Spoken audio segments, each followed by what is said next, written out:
আসসালামু আলাইকুম। দুটি পাতা একটি করে হজরত শাহজালাল রহমাতুল আলাইহি ও হজরত শাহপরাণ রহমাতুল আলাইহি এবং ৩৬০ আউলিয়ার স্মৃতি বিজড়িত পুণ্যভূমি সিলেট থেকে আমি সাদিয়া ইসলাম ব্লগ চ্যানেল থেকে আছি আপনাদের মাঝে সাদিয়া। আশা করছি আপনারা আমার পুরো ভিডিও জুড়েই থাকবেন আর অবশ্যই একটি লাইক দিয়ে ভিডিওটি কন্টিনিউ করবেন। এখানে ভিডিও শুরুতেই দেখতে পেলেন মেহেদি রাঙানো হাত। এটা রাতের বেলায় মেহেদিটা পরেছিলাম, তাই ভিডিওটা করলাম। নিজেকে সাজাতে গুছাতে খুব ভালো লাগে, পরিপাটি রাখতে।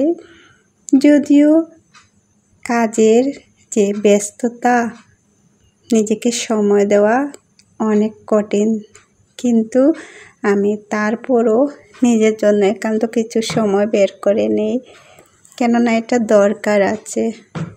আর এদিকে দেখুন ভাতটা রান্না করে নিলাম, মাছ ভাজা করে মাছ ভর্তা করে নিচ্ছি। তার জন্য আমি এখানে মাছটা ভেজে নিলাম, আর এই তো শুকনো মরিচগুলো ঢেলে নিচ্ছি।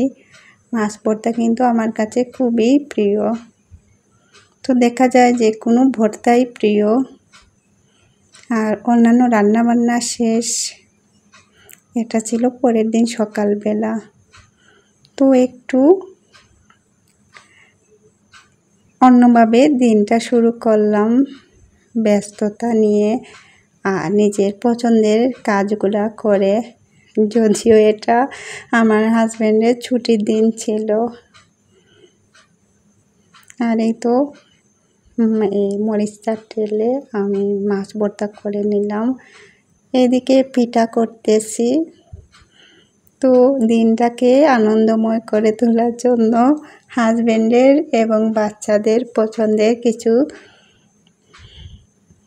খাবার বানালাম।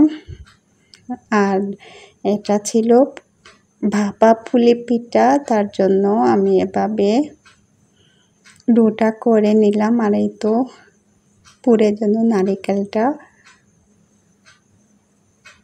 ফিল করে দিলাম। এই পিঠাটা কিন্তু অনেক মজাদার হয়। তো দেখা যায় যে সব সময় পিঠা কিন্তু করা হয় না, বা অন্যান্য অনেক কিছুই কিন্তু সময়ের অভাবে বানাই না। তবে ইউটিউবিং করার আগে কিন্তু আমি অনেক রেসিপি বানাতাম, বাচ্চাদের পছন্দ মতো খাবার দিতাম। আর এখন না, এই যে ব্যস্ততা আছে না, এই ব্যস্ততার জন্য আর কোনো কিছু করা হয়ে ওঠে না। আর এই দেখুন আমি ভাপা পুলি পিঠার মধ্যে একটি হাতের সাহায্যে ডিজাইন করে নিলাম। এভাবে দেখতে অনেক সুন্দর লাগে। এবার এই তো নিচে একটি হাঁড়িতে পানি দিলাম, আর উপরে এভাবে স্টিলের একটি ঝুড়িতে আমি সব পিঠাগুলো ভাপে সিদ্ধ করে নেব। তো পিঠা ওটা সব কিছু বানানোর পর হাজব্যান্ড এবং বাচ্চাদের নিয়ে একটু অবসর সময় কাটানোর জন্য বিকেলবেলা বের হয়ে গেলাম। এটা কিন্তু আমার বাসার পাশেই। এটা হচ্ছে আলীবাহার চা বাগান, সিলেটের অবস্থিত।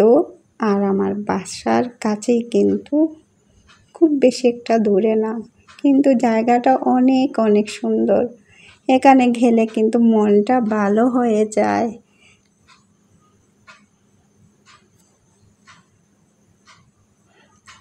আর পানি দেখলে এরকম পুকুর ঘাট আমার হৃদয়টা নাড়া দিয়ে উঠে, চোখটা জুড়িয়ে যায়, ভীষণ ভালো লাগে তখন এই মুহূর্তটা।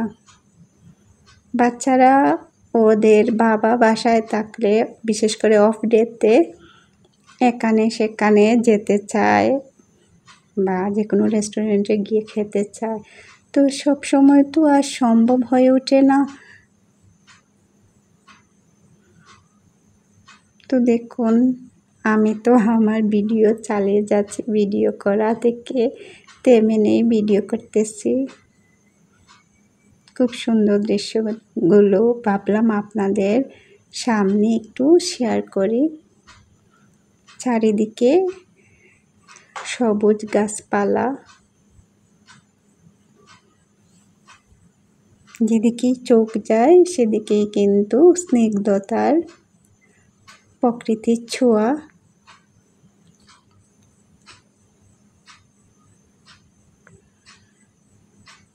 আর এই দেখুন পাশেই কিন্তু চা বাগান, রাস্তার দুধারেই চা বাগান।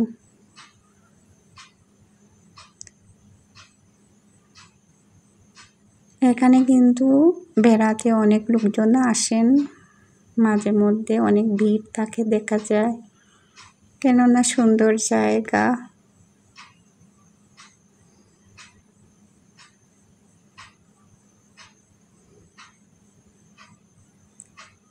সব দিকেই চা বাগান বেশিরভাগ।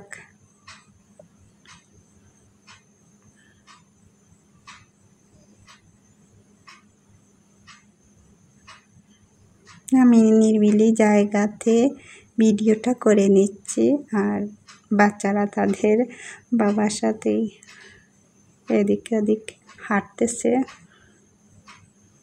তো আমরা এখানে কিছুক্ষণ ছিলাম।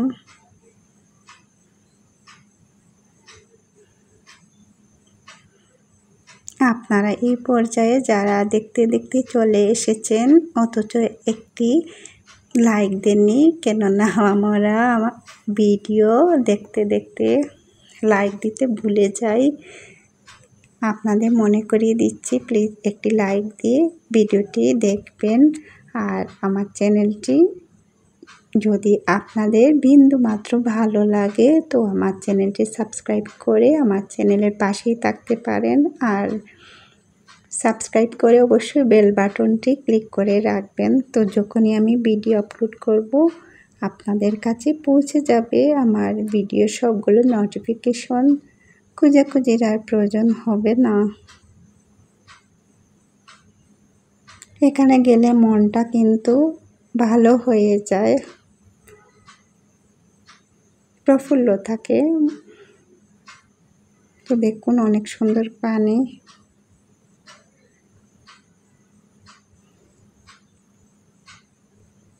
পানিতে যে গাছগুলোর ছায়া পড়েছে দেখতে অনেক ভালো লাগতেছে।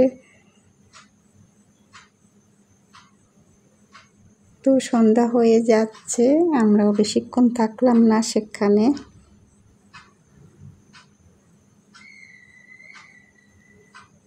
প্রকৃতি সৌন্দর্য কিন্তু সবাইকেই কাছে টানে। তো আমিও কিন্তু ভিন্ন না, আমাকে এই প্রকৃতির কাছে যেতে খুব ভালো লাগে। এরকম নয়নাভিরাম সৌন্দর্য। তো সবাই ভালো থাকবেন। আল্লাহ হাফিজ।